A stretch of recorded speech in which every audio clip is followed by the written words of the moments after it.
আমি ভালো আছি। আমার হাতটা এখন গাইস অবস্থা খারাপ হয়ে গেছে। আর এটা খোলা আছে, আমি তো গ্লাভস ছিল না। এই দেখো এখানে একটু ড্যামেজ খাইছে, এই যে এখানে একটু ব্যথা পাইছিলাম। আর এখানে হাতটা একটু সোর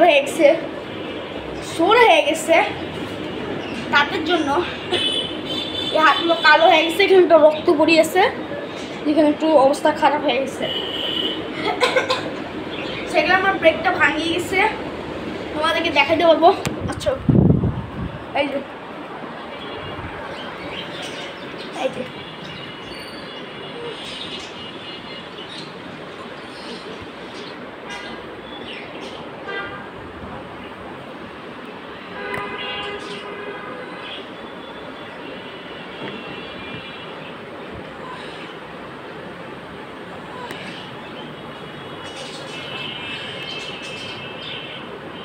যে গাইস দেখছো, এইটা আমার ভাঙিয়ে গেছে।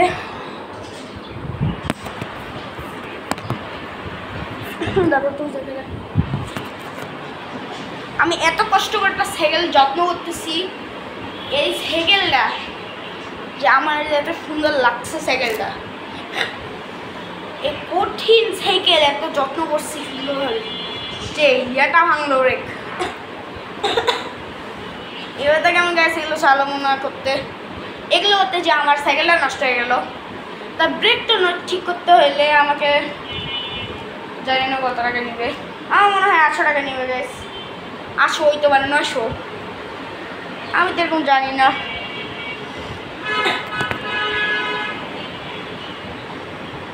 বাট আমি হচ্ছে যে আগে সাইকেলটা ইয়া করছি, যে এরকম বাঁকাবাঁকি করা ভুল ছিল গাইস, আমি অনেকটা ভুল কাজ করছি। যে এরকমই সাইকেল কোনটা নষ্ট হইতে পারে আমি জানি না, তখন আমি দেখে ব্রেকটা নষ্ট হয়ে গেছে, কিন্তু একটু চলে না ব্রেকটা, দেখবা দেখো গাইস, দেখো চলে না, এই ব্রেকটা দিলে একটু বের হয়ে থাকে। ব্রেকটা আমার হইতে পারে লুজ হয়ে গেছে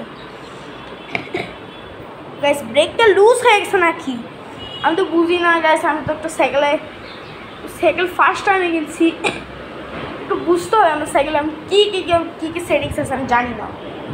সাইকেলের মধ্যে যে টায়ার্সগুলো ভালো আছে, কিন্তু পিছনেটা নাই কেন? পিছনেটা আছে, আমি বসতে গিয়ে আমার সাইকেলটা নষ্ট হয়ে গেছে। এর জন্য আমি একটু বলছি গাইস, আমি অনেক ভুল করছি, আমার পুরো গিল্ডে লাগতেছে গাইস। কেন? আমি সাইকেলটা নষ্ট করছি।